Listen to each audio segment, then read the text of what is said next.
Reach into your pocket and pull out $1. Any dollar. Now rub it between your fingers. That texture, rough, a little cloth-like, tougher than something this thin should be, is your first clue that something strange is going on. Because it isn't paper, it's fabric, and it didn't come from a tree. It came from a cotton field, by way of a single guarded mill where holding a blank sheet is a federal crime. We treat cash as the most ordinary object in the world. It might be the most over-engineered thing you'll ever hold. So how does a blank sheet of cloth become a $100 bill almost nobody on earth can fake? Who actually makes it? And when it finally wears out, where does $1 go to die? Let's walk through the machine one room at a time. Here's the first surprise. It doesn't begin at a government building.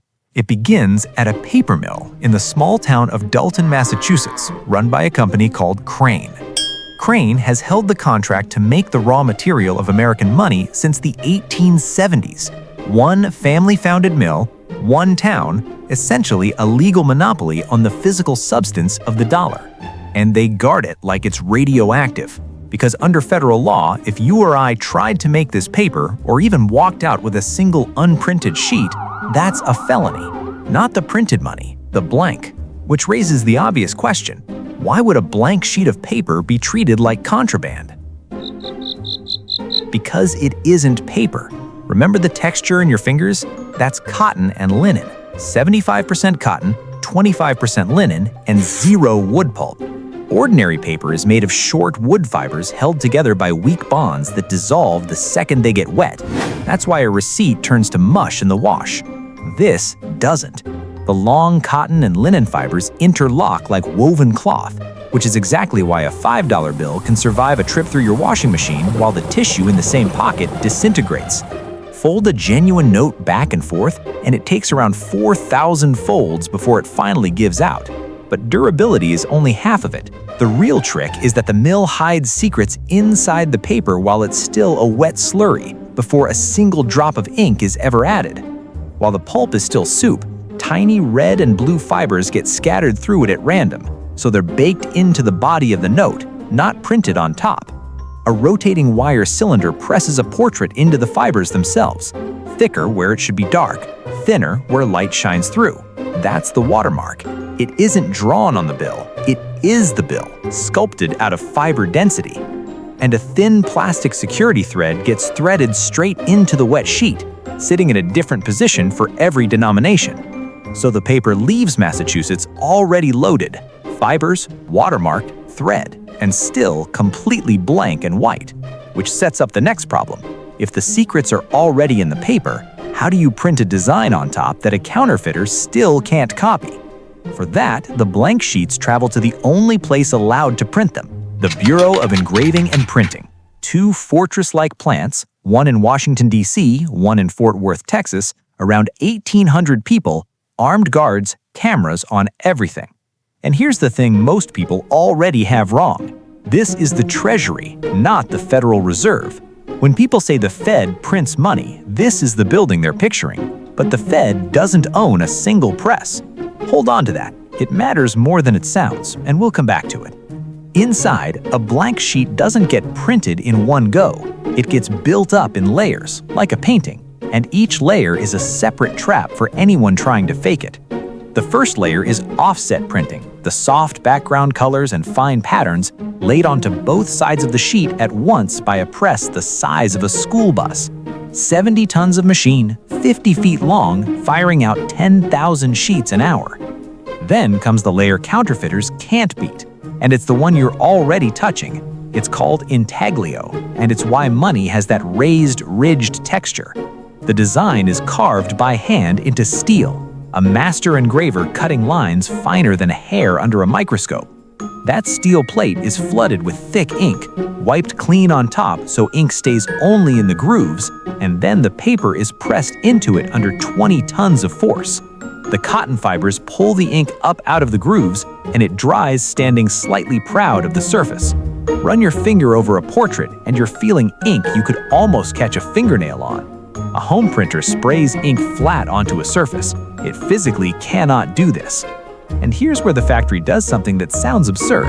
After the back is printed, the half-finished sheets go into a vault to dry for 3 full days. Then the front is printed, then another 3 days. At any moment, one drying vault can be holding $50 to $100 million of money that isn't quite money yet, just sitting there like paint drying on the world's most valuable garage floor. Only at the very end does a machine stamp on the 2 seals and the serial numbers, the last layer. So now we've got a finished bill built from stacked layers no ordinary press can reproduce. But layering isn't the whole defense. The really clever stuff is hidden in plain sight, and once you know it's there, you can't unsee it. Pull out a modern $100 bill and look at the shimmering blue stripe running down the middle. Most people assume it's printed on. It isn't. It's woven into the paper. And it's not really a stripe, it's a ribbon packed with more than 100,000 microscopic lenses. Tilt the bill, and the little bells and hundreds inside it appear to slide sideways when you move it up and down when you move it side to side. They move the wrong way on purpose. That's not ink, that's optics, an effect a copy machine can't even attempt. Now tilt the bill again and watch the big number in the corner. On a 10, 20, 50, or 100, it flips from copper to green as the angle changes. That's color-shifting ink, made with pigments that literally reflect different colors depending on how light hits them. Scan it, and a flatbed scanner just sees one flat color. The magic only exists in motion. And then there's the text you've never read because you can't, not without magnification. Tucked into the borders in the portrait are lines of microprinting, tiny words engraved so small they look like a solid line to the naked eye. Photocopy the bill, and those words smear into a gray blur. On the real thing, under a loupe, they're razor sharp. Stack it all up, and you see why counterfeiting is a losing game. To make a convincing fake, you don't just need a good printer, you need the secret cloth paper, a felony to possess. You need a 20-ton engraving press for the feel. You need micro lens ribbons and interference pigments. You'd basically have to rebuild the entire factory, which is why fewer than 1 note in 10,000 in circulation is fake, and most of those are crude enough to catch by feel. But if the defenses are this good, that raises a different question. The factory is a machine, and machines slip. So what happens on the day the money factory makes a mistake? The honest answer is almost never, and when it does, the mistake is usually caught by something that never blinks. Every finished sheet passes under a machine vision system that photographs both sides and shatters each note into 125,000 pixels, about 4 million pixels per sheet, comparing every one against a perfect master. It clears 2.5 sheets every second. A faint line, a smudge, a color that's a hair off, and the sheet is yanked and destroyed. How good is it? In a typical year, the number of flawed notes that slip through is measured in fractions of 1 per million. Practically speaking, the factory is perfect, which is exactly why the rare escapee becomes a legend. Back in 1996, a sheet of $20 bills was rolling through production. It had already been printed and inspected, and somewhere in the plant, a little sticker, the kind you peel off a banana, a green Del Monte sticker from a piece of fruit in Ecuador, drifted down and landed on the sheet just before the final stamping machine. The machine didn't care. It stamped the green Treasury seal and the serial number right on top of the banana sticker, ink bleeding over the edge onto the paper, proof it happened mid-production, not after. That bill went out into the world. It sat in an ATM. In 2004, a college student pulled it out to grab dinner. Years later, that $20 bill with a banana sticker baked into it sold at auction for $396,000. A single piece of fruit labeling turned 20 into the price of a house. That's how rare a real mistake is, rare enough to be worth 20,000 times its face value. So now the bill is finished, flawless, stamped and boxed. Here's the part that trips almost everyone up. It still isn't money, not yet. To understand why, we have to follow it out the door.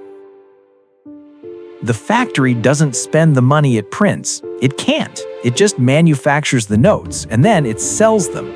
This is the part the phrase, "the government prints money," completely hides.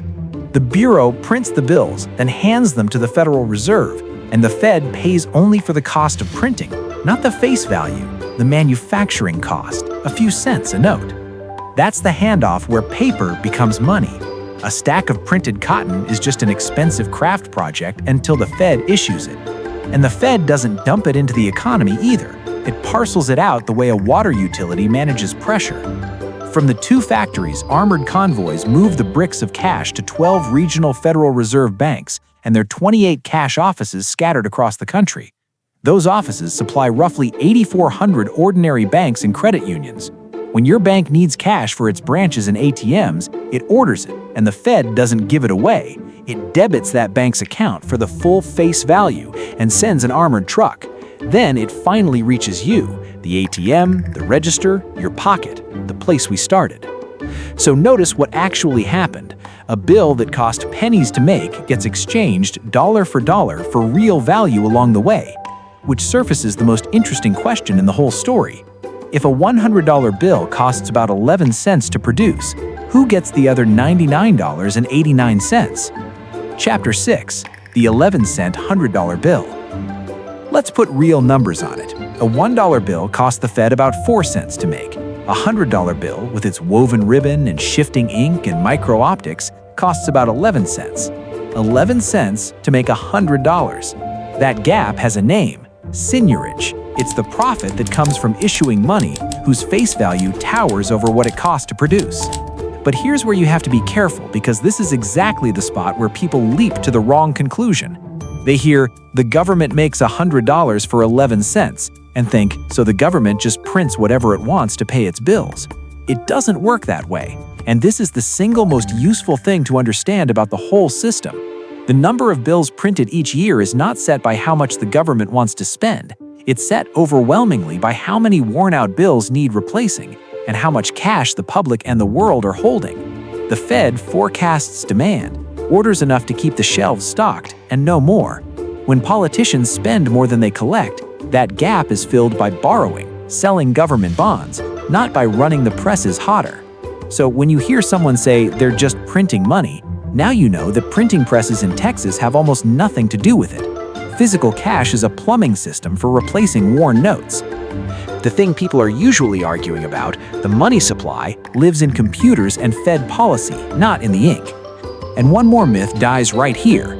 That 11-cent bill isn't backed by gold in a vault. It hasn't been since the early 1970s. There's no pile of metal behind it. What stands behind a dollar is nothing you can touch. It's the collective agreement that it's worth $1 and the law that says it settles any debt. The value was never in the paper. It never left the paper either. It was always in the trust. Which leaves one last thread to pull. If bills are constantly being replaced, what happened to all the ones they replaced? Every bill is quietly on a countdown from the moment it's born. And the surprising part is how differently they age. A $1 bill lasts on average about 7 years before it's too worn to survive. 100, around 24 years, nearly a human generation.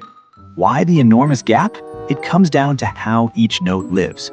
The 1 is a workhorse, jammed into pockets, crumpled into tip jars, passed hand to hand a dozen times a week. The 100 barely moves. It mostly sits still, tucked away as stored value, often on the other side of the planet. In fact, most of the dollar value in the world is riding in hundreds, and a huge share of them live outside the United States entirely.